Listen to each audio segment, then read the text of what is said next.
Station, this is Houston. Are you ready for the event? Houston, this is Station. We are ready for the event. Houston ACR, this is Mission Control Houston. Please call Station for a voice check. Station, this is Houston ACR. How do you hear me? Houston ACR, this is Station. We hear you loud and clear. How else? Got you loud and clear. Please stand by for opening remarks. Hello, and welcome from Robert A. Moshbacher Odyssey Academy. My name is Holly Bailey, and I'm the principal of the Galveston campus. When Mr. Moshbacher founded Odyssey Academy in 1998, he had a vision for the students of Galveston County and beyond. He wanted to create enriched opportunities for students and their families. We are very thankful and excited about this enriched out-of-this-world opportunity for our students. And now for our first question. Hi, my name is Deanna Womack. My question is, what happens when you first return to Earth and get off the spacecraft? To all the students of Odyssey Academy, welcome to the International Space Station on behalf of Expedition 69 and the NASA team. Well, Steve has landed a lot more times than I have, so I'll let him answer that first question. I think it really depends on how long you're up here and what you did while you're up in space. So my first few missions were fairly short, just a couple weeks. And so the immediate effects were sort of that vestibular. You felt a little dizzy, a little wobbly, and after a couple hours or a couple days, that kind of went away. My calves ached once I started walking again, because for 2 weeks I essentially didn't use them. But for a space station mission for 6 months, it takes about 6 weeks before you start really feeling normal.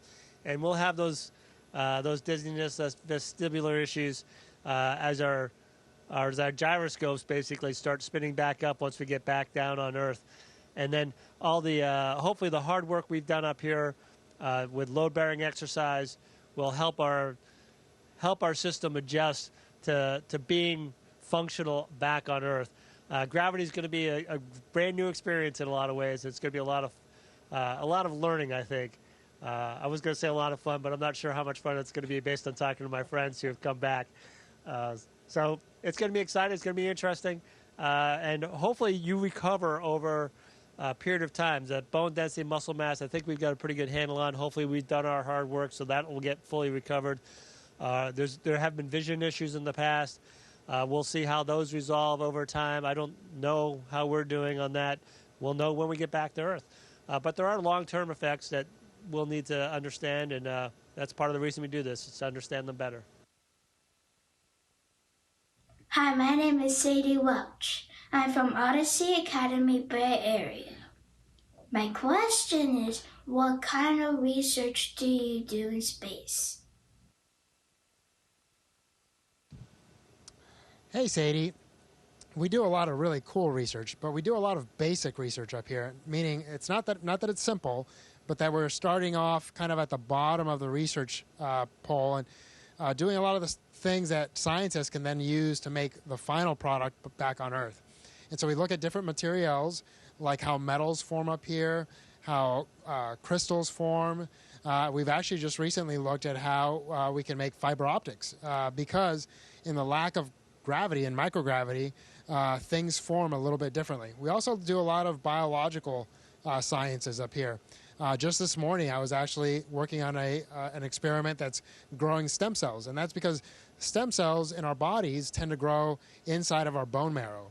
And so we think that in microgravity, because they're in that suspended state like they are in our bone marrow, they'll actually grow healthier, and that'll help us in the future to deal with things like leukemias, which are blood cancers, and other things that stem cell might be useful for in our bodies.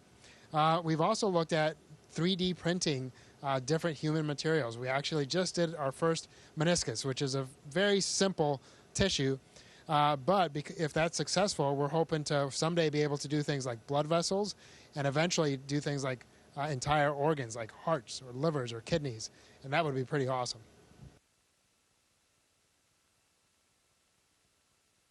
Hi, my name is Isabella. My question is, what do you think is most amazing about space? The most amazing thing about space is the fact that we're able to live up here. It's absolutely incredible to think that people have continuously living on board this station for almost 23 years now. When I was your age, that had not happened. And basically, as long as anybody 23 years old or younger has been alive, people have been continuously living in space.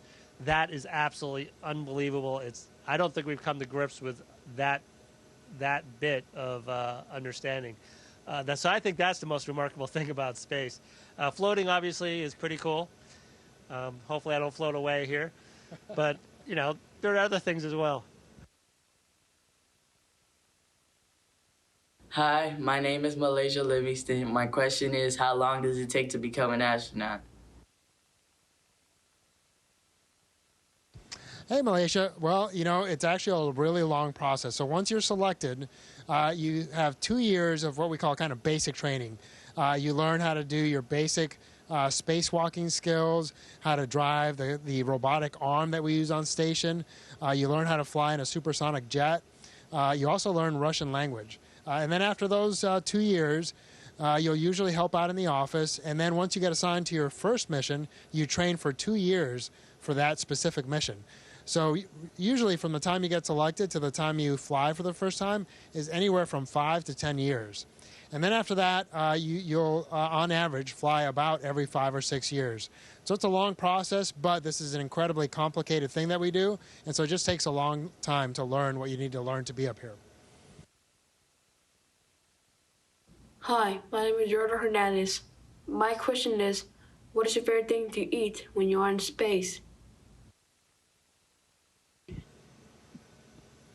There are a lot of fun things to eat up here. I think my current favorite food right now is sort of spaghetti and meat sauce, but candy is always fun to eat up here. You can let things float. Hopefully you don't make too much debris, because then we have to clean that up. But anything that you enjoy on Earth, usually you'll end up enjoying in space as well. And it varies over time. I've been here for 6 months, and a month ago, my favorite food would have been something else. So just like Earth, things change over time, and the food is really good. For what we are doing up here, it's amazing how good the food is. Hi, my name is Abigail Huff, and my question is, how does learning about space help us on Earth? Hey, Abigail. Well, space is present in a lot of parts of our lives. Probably the most common way nowadays is GPS, right? It's in our phones. Heck, it's in our watches. Airplanes use GPS to fly. Even farmers use it now to grow their crops in a lot more efficient way. So space helps us there. I talked about some of the science that we do and how that helps our health. And some of the materials that we're developing up here will someday allow us to have faster connections for things like internet or cellular connections. So all those things really play a part in our daily lives. And then also the fact that, like Steve said, we've been up here for 23 years as people, but satellites have been around for much longer than that. And so what that allows us to do is kind of have a repetitive, constant view of the Earth and lets us study how the changes over time are progressing so that we can better understand, hey, what do we need to do to help our planet out and protect it so that you young kids can enjoy an even better planet than we had. Space is really present in our lives, and it's really cool to be a part of helping humanity out by being up here. Hi, my name is Anaya Recheta. My question is, how do you get back in the space station after a spacewalk? Well, it's really important to get back into space station when you go outside to do a spacewalk. So you go outside, and how that works is we actually have a special module that we close off. We close it off from the rest of the space station. We pump down the air out of it, and you end up in a vacuum. And then you release what little air is left out into space. So we recycle as much as we can. And so that module will remain open to space for the duration of our spacewalk. We'll go outside and we'll do our work for 5, 6 hours, whatever it takes. We'll come back inside. We'll close a hatch on that module, seal it off, and then we'll bring the air back into that module from inside the space station, and we'll repressurize it back up to the normal pressure, which is where we're living right now. I mean, this pressure on board space station is essentially the same as it is there on Earth. But we have a special module called an airlock, and that literally locks in air or locks out air depending on what you're doing.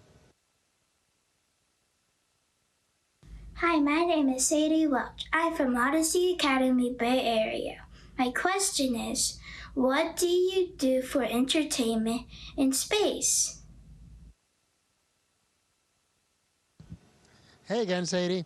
Well, you know, we quite a few different things. The best thing we do is hang out with our friends up here, and we tend to do that a lot. We'll eat meals together, hang out at night, and just talk about what we did during the day or talk about things back home.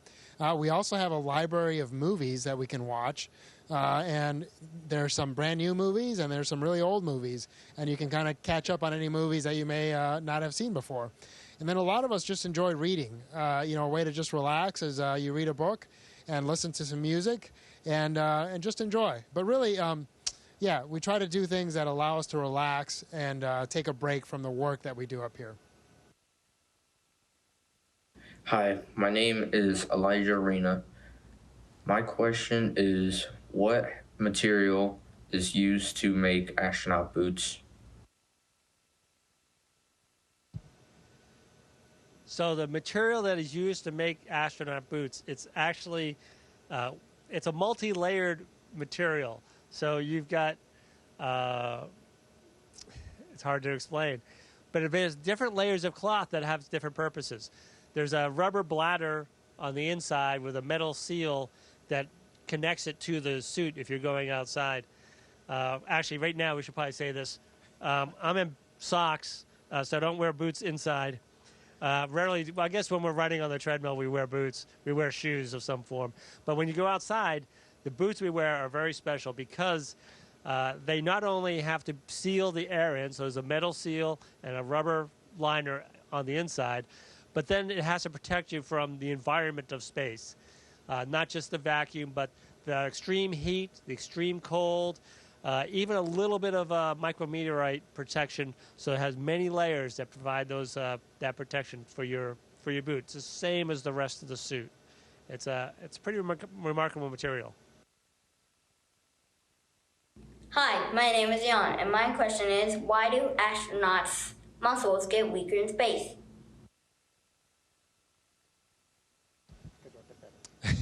Hey, Ian. Well, it's because muscles need to work to stay strong. And up here, it's just really easy to move around because we're floating all the time. And so your legs especially, they're not, you're not standing up, you're not walking, you're not running. And so they just get weaker because you don't use them quite as much as you normally do back on Earth.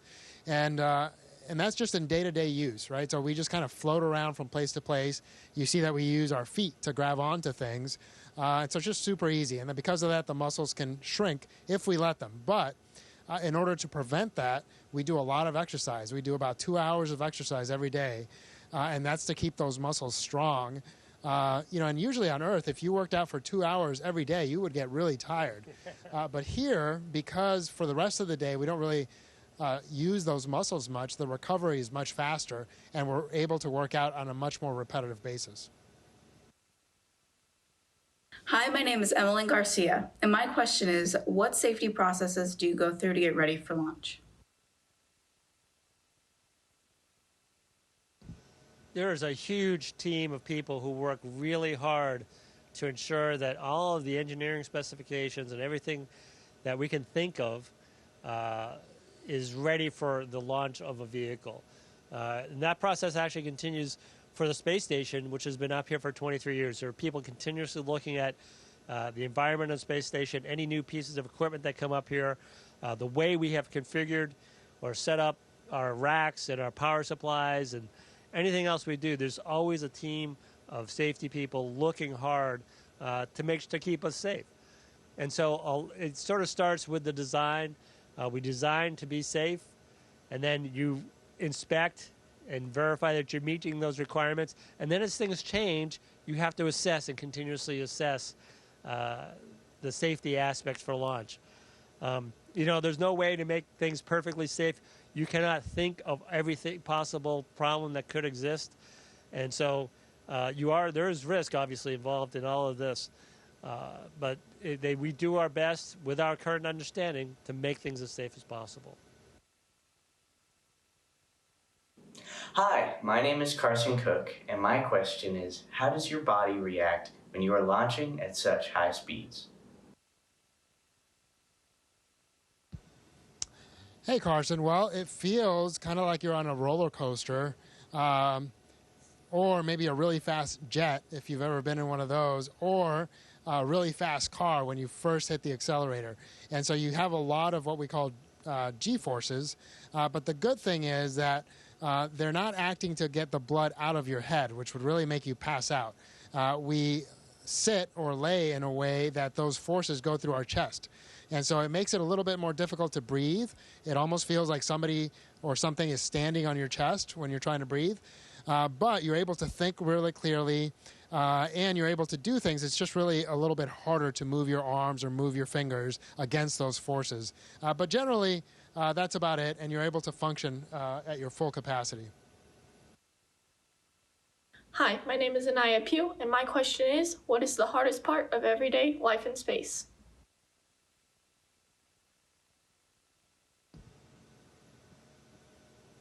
It's like life on the ground. I mean, the routine, you get into the routine and it just works out about the same. It's not necessarily any harder. The environment, you have to get adjusted to the environment.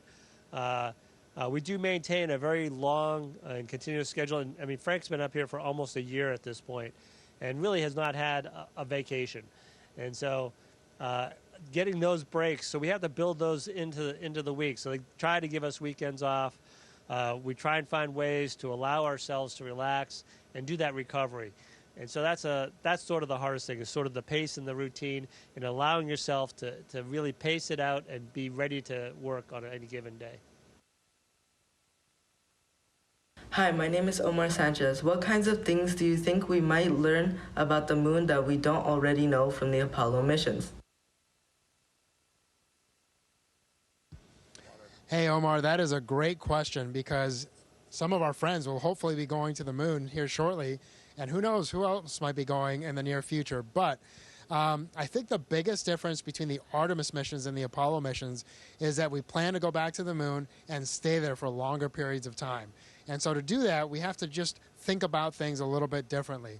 For instance, how do we produce energy so that we can use it for longer periods of time? How do we produce water or regenerate water? So we're going to be looking at how do we use the materials that are already present on the moon, especially the regolith, or the rocks that are broken up. Can we use those to make bricks? We've also found out since the Apollo missions that there's ice on the moon. And can we use that ice both for our day-to-day living and, more importantly, to generate fuel or energy for our spacecraft? And so really, I think the biggest difference is going to be that we're going to go there and we're going to stay much longer. And hopefully the things we learn in staying longer will help us explore deeper into our solar system and our universe someday. Hi, I'm Aya, a structural design engineer at Boeing and a member of the ISS MIMIC team. And on behalf of all of the students at Odyssey Academy, I'd like to thank you for your time with us today. All right, well, thank you so much to all the students at Odyssey Academy. We want to give a shout out to Matt B. from all your friends at JSC, but to all the students, thank you so much for your curiosity and your desire to learn. That's probably the best thing about being an astronaut, is that we have a job that allows us to continue to learn every day and to continue to grow, and I encourage you to do the same. All right, you guys take care. Have fun.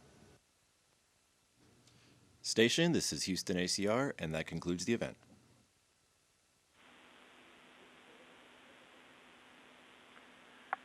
Thank you to all participants. Station, we are now resuming operational audio communications.